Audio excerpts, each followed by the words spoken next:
that good? Awesome. Thank you, Lord. All right, how y'all doing tonight? 12 to 15 to maybe 20 if we're counting the people downstairs. All right, like I said, my name is DeBord. I wrote this entire bit in the past hour and a half on a napkin like Facebook was made, but I promise you I will not make multi-million dollars off of this cocktail napkin. I'm 24, I live with my parents, and I just got out of the Army. 3 of those 3 things are true, and believe it if you want to. I was in the Army for 6 years actually on active duty. I did 2 tours to Iraq, and insert mandatory support the troops applause. That's okay.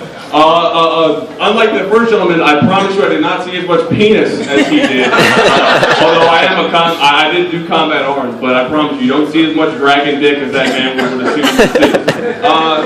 Kind of going on with that, 6 years in the Army, that is a lot of my life. I did join when I was 19, so 1 year out of failed college at that point, and then I decided, hey, let's carry a gun for $20,000 a year, and that's a profession.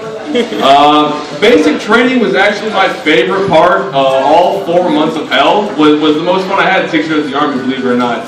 You learned a lot of great catchphrases, a lot of great quick slogans that you could use, like, hey, asshole, this ain't the Navy, close your mouth, there aren't no flying dicks around here. Another one that was the best part, which I really felt very motivating, was you better do that fucking push-up or I will gouge your eyes out and skull fuck the shit out of you. That really decided right then and there that I better push myself or it might be a bit painful later on down the road. Going along with that, you might notice I do have a couple tattoos, maybe 1 or 27. It's okay, I'm not counting. I am. With that kind of comes to the stereotype. I did live in Texas for a little bit being 5 years, and tattoos were more or less accepted.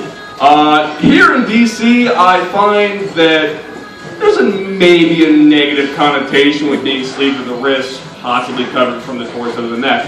At that point, you have children shielding themselves from their parents. Not parents from children. It's the children shield themselves behind the parents just automatically. Like, that dude's from The Wire and he's gonna shank me just because he's got ink from, wrist to fucking torso.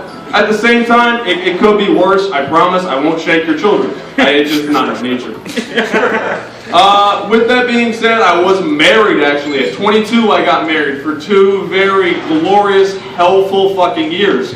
I got divorced when I was 24. Unfortunately, I did last longer than Katy Perry and Russell Brand. The only difference was I didn't look like a hobo and Barbie popping Molly. Popping Molly, actually, for all the white people in the audience, is when you take ecstasy pills to kind of, be aroused.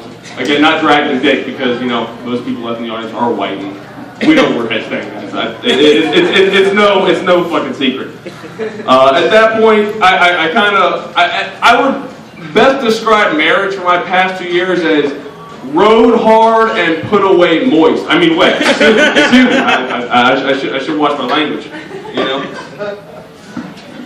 Like I said, I did live in Texas for about 5 years. There's a lot of phrases that you can say and get away with in Texas where you can't really get away with in Maryland, DC. How many people are from the DMV area? DC, Maryland, Virginia, right? Clap, raise your hands. I don't care what the fuck you do. Any out-of-towners, raise your hand. Where y'all from?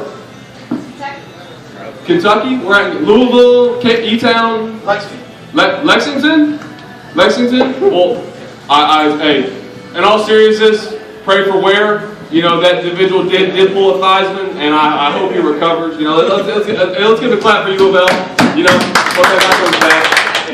They're gonna have a hell of a match. But being from Texas, you do learn a lot of great catchphrases and a lot of fun stuff that you really can't use. But I'm gonna use it here, and I hope y'all can appreciate it. The best one that I start off with, man, we had so much fun last night. It was like 6 badgers in a potato sack. It got a little wild. Some people might have got cut. There might have been a penis in a butthole that we didn't expect. But you know what? It was a good time. That's really what we like to encompass there.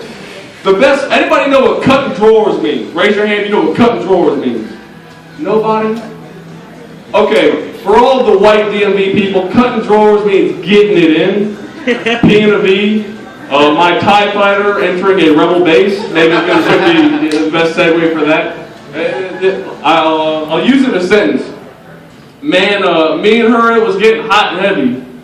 I wanted to ride it hard and put it away moist, so I decided to cut some drawers. That's fair enough. The last one I want to use is, man, we better find a closet and hang this bad boy up, which is what we're going to do in this act. Like I said, I'm Chris DeBord. I did this in fucking an hour and a half. Y'all have a great night, all right?